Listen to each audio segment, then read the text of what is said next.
하나님의 말씀 출애굽기서 8장 20절에서 24절 말씀 함께 읽겠습니다. 출애굽기서 8장 20절에서 24절입니다. 제가 주는 성경책은 구약성경 92페이지입니다.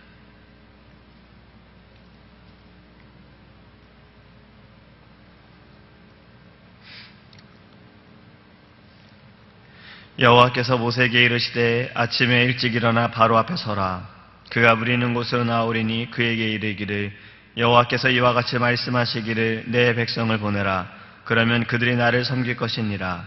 네가 만일 내 백성을 보내지 아니하면 내가 너와 네 신하와 네 백성과 네 집들에 파리떼를 보내리니 애굽 사람의 집집에 파리떼가 가득할 것이며 그들이 사는 땅에도 그러하리라.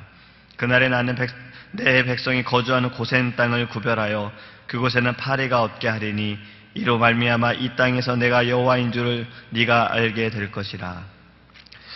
내가 내 백성과 네 백성 사이를 구별하리니 내일이 표징이 있으리라 하셨다 하라 하시고 여호와께서 그와 같이 하시니 무수한 파리가 바로의 궁과 그의 신하의 집과 애굽 온 땅에 이르니 파리로 말미암아 그 땅이 황폐하였더라. 아멘. 할렐루야. 오늘 본문의 말씀은 네 번째 재앙인 파리에 대해서 이제 기록하고 있습니다.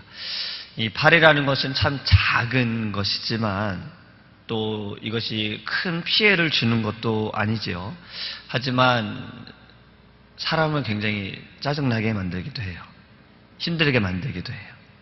특히 식사할 때 파리가 있으면 굉장히 힘들어요. 잠을 잘 때도 어디서 윙윙 그러면서 파리가 자꾸 괴롭히면 잠을 못 잘 수도 있지요. 그래서 새벽 예배를 못 나오는 분들은 파리의 방해 때문에 잠을 못 자서 그럴 수도 있어요. 저도 얼마 전에 왜 그랬는지 모르지만 어디서 그랬는지 모르겠지만 이 날파리가 한 3주 전부터 생겼어요. 이 파리보다 더 작은 건데 이 밥을 먹을 때마다 굉장히 바빠요. 밥 먹느라 바쁜 게 아니라 파리를 쫓느라 바쁜 거예요. 한 손은 밥을 먹고 한 손은 파리를 쫓고. 이게 한두 마리가 아니라 이게 너무 많다 보니까 굉장히 힘들더라고요. 작은 날파리든 파리든 이렇게 한두 마리라도 사람을 불편하게 하고 짜증나게 합니다. 근데 오늘 본문에는 한두 마리가 아니라 분명히 성경에서는 파리떼라고 말씀하고 있어요. 또 무수한 파리라고 말하고 있습니다. 이 파리가 지금 온 집안에 가득한 거예요. 곳곳에 가득한 거예요. 한두 마리도 사람을 귀찮게 하고 짜증나게 하는데 이 수많은 파리들이 얼마나 힘들게 했을까? 얼마나 괴롭혔을까? 지금처럼 이 파리를 쫓을 수 있는, 잡을 수 있는 F킬러나 여러 가지 도구들이 있는 것도 아니었겠지요. 저도 이 날파리를 없애기 위해서 인터넷을 찾아보니까 여러 가지 방법이 있더라고요. 이 날파리를 유인하기 위해서 통 안에다가 과일 껍질을 집어넣고 랩으로 씌워서 구멍을 살짝 뚫어 놓으면 이 날파리도 그 안으로 들어간다고 그러더라고요. 그래서 그것도 해봤어요. 근데 저는 안 되더라고요. 그래서 홈디포 가서 월마트 가서 또 끈끈이 같은 거를 3개를 사놓고 또 파리를 또 유인하는 또 무슨 통이 있어서 그것도 사놓고 뿌리는 약도 사서 다 했습니다. 근데 중요한 거는 일단은 깨끗하게 해야지만 사라지는 게 사실은 맞는 거였어요. 그래서 여러 가지 일을 다 해봤더니 지금은 많이 사라졌어요. 이집트에서도 아마 이집트만의 방식이 있었을 거라는 생각을 좀 해봐요. 이들도 분명히 연기를 피워보거나 여러 가지 방법들이 또 자기들이 전해져 내려오는 민간요법이든 무엇이든 어떠한 방법으로든 지금 자기네 집안에 가득한 이 파리떼를 귀찮게 하고 방해하는 이것을 없애려고 그들은 무언가를 좀 했을 거라는 생각을 해봅니다. 왜냐하면 그 물이 피가 되었을 때 이들은 땅을 파서 물을 얻는 사람들이잖아요. 그렇기 때문에 이 파리떼도 어떻게든 자기들이 해볼 방법으로 다 해봤을 거라는 생각을 해봅니다. 하지만 금방 깨달았을 거예요. 아무 소용이 없다라는 거. 아무런 방법도 어떤 것도 이것을 물리칠 수 없다는 것을 그들은 깨달았을 겁니다. 이 파리장에서는 새롭게 나타나는 것이 있습니다. 이전의 재앙과는 다르게 나타나는 것이 있어요. 그것은 바로 애굽 사람들과 이스라엘 백성들이 구분을 했다라는 거예요. 22절 말씀에 보면 그날에 나는 내 백성이 거주하는 고센 땅을 구별하여 그곳에는 파리가 없게 하리니. 이것은 지금 자연적인 현상이 아니라 야훼 하나님께서, 여호와 하나님께서 나타내신 이적이라는 겁니다. 이스라엘과 이방 민족을 구별하는 것은 신명기에서도 분명하게 나타나고 있어요. 하나님은 이스라엘을 그에게 속한 거룩한 백성으로 간주하셨고, 또한 하나님은 그들을 백성으로 인정해 주셨어요. 이러한 구분에 기초하여서 하나님은 이스라엘에게 이방인들과 철저히 관계를 단절하는 것을 요구하셨던 겁니다. 바로 구별되어진 재앙이라는 거예요. 이 파리의 그 무수한 때가, 많은 때들이 곳곳에 많이 있으나 이스라엘 백성들은 그런 피해를 입지 않았다라는 겁니다. 그리고 하나님께서는 친히 애굽을 치셨습니다. 애굽의 온 땅은 여호와의 징계를 받아서 지금 무수한 파리로 인해 바로의 궁과 그의 신하들과 애굽 사람들이 있는 곳곳에 지금 여러 가지 피해가 일어나고 있어요. 하늘에서 새까맣게 수억 마리의 파리가 지금 막 날아다니면서 사람들의 입과 코와 여러 곳에 둘러붙는다고 한번 생각을 해보시기 바랍니다. 근데 우리가 여기서 지금 주목해야 할 것은 하나님께서 이 애굽 땅을 재앙을 내리심에, 이 애굽을 심판하심에 하나님께서는 군대를 동원하지 않으셨다는 거예요. 강한 군대를, 강한 나라를 사용하신 것도 아니라 바로 이 미약한 곤충을 하나님께서는 사용하셔서, 벌레를 쓰셔서 지금 이들에게 벌을 주고 계시는 겁니다. 하찮은 모기와 파리를 하나님의 군대로 사용하셨다라는 거예요. 바로를 공격하신 하나님의 능력이 얼마나 위대한지 깨달아야 합니다. 하나님은 그리하실 수 있다라는 거예요. 지금 이 재앙들을 보면은 하나님께서는 물도 사용하세요. 지금은 곤충도 사용하시고 벌레도 쓰시는 거예요. 이 작은 것을 하나님께서는 그렇게 하신다는 겁니다. 사태가 이렇게 되자 바로는 모세 아론을 부릅니다. 너희 신에게 제사를 드리는 것을 허락하겠다라고 말해요. 그러면서 협상을 합니다. 바로는 하나님께 제사를 드리는 것을 허락하지만 이렇게 말합니다. 이 땅에서 하나님께 제사를 드리라고 말해요. 너희가 이동하지 말라라고, 이동하는 것을 금하는 겁니다. 모세는 이것에 대해 단호하게 거부합니다. 그리고 지혜롭게 말해요. 우리 하나님께 제사를 드리는 것에 대해 애굽 사람들이 싫어합니다라고 그는 이야기해요. 만약 애굽 사람들이 보는 앞에서 우리가 하나님께 제사를 드리며 하나님께 예배하면 그들이 이스라엘 사람들을 돌로 쳐서 생명을 위협할 수 있다라고 모세는 이야기를 해요. 그래서 모세는 다시 말합니다. 하나님께서 말씀하신 것처럼 광야로 들어가서 우리가 하나님께 예배할 수 있게 해달라고 바로에게 이야기를 해요. 광야로 들어가는 것은 바로 하나님께서 이 파리 때에 재앙을 내리신 것과 같은 겁니다. 바로 구별이라는 거예요. 애굽 땅에서 나와야 한다라는 거예요. 죄의 자리에서 나와야 한다라는 거예요. 하나님께서는 지금 완전한 구분을 원하시고 구별을 원하시고 거룩함을 원하신다는 겁니다.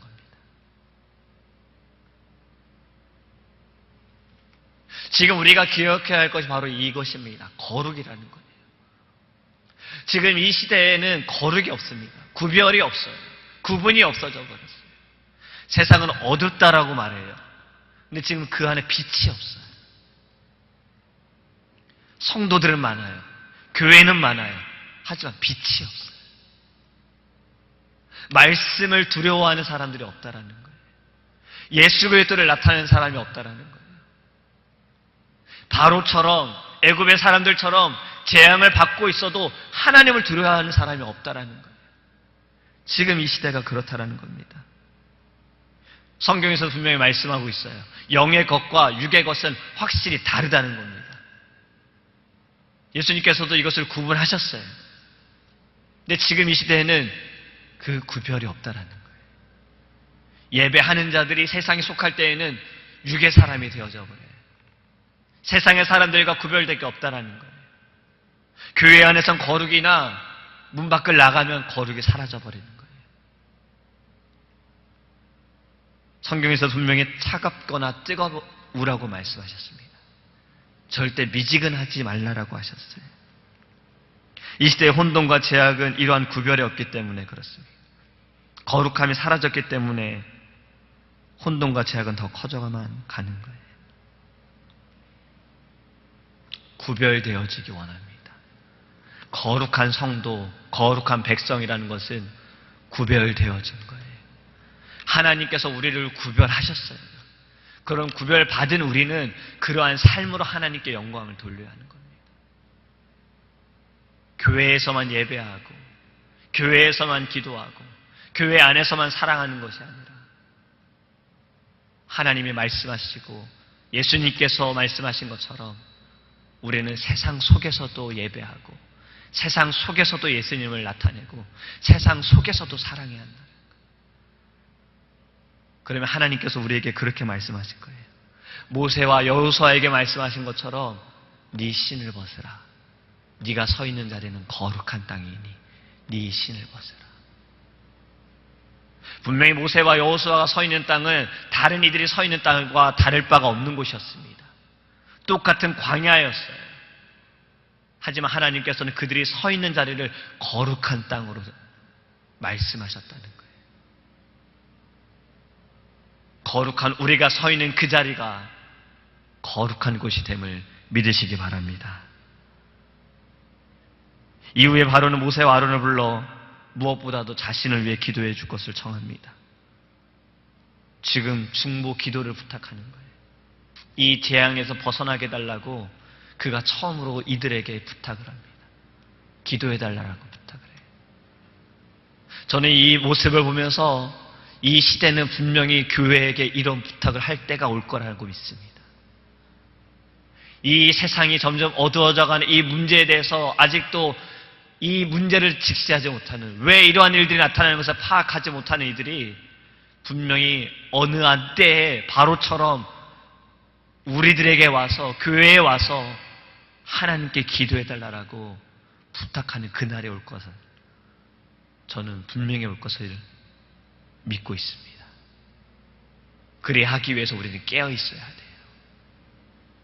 바로처럼, 애굽의 사람들처럼 우리가 삶이 아니라 오직 하나님께만 예배하는, 하나님의 은혜로 살아감을 믿고 있는, 그리고 오직 예수만이 구원의 길임을 우리가 이 하나를 계속 믿고서 우리가 신앙적으로 서 있어야 하는 것입니다. 오늘 우리가 이 새벽에 기도할 때 무엇보다 하나님께 간구해야 하는 것은 우리 안에 거룩함입니다. 우리 안에 구별됨입니다. 세상에 있을지라도 나의 모습 가운데 예수 그리스도의 얼굴이 나타나게 하소서. 예수의 사랑이 나타나게 하소서. 복음으로 말미암아 그 자리가 거룩한 자리가 되게 하소서. 우리 하나님께 이것을 두고 부르짖어야 합니다.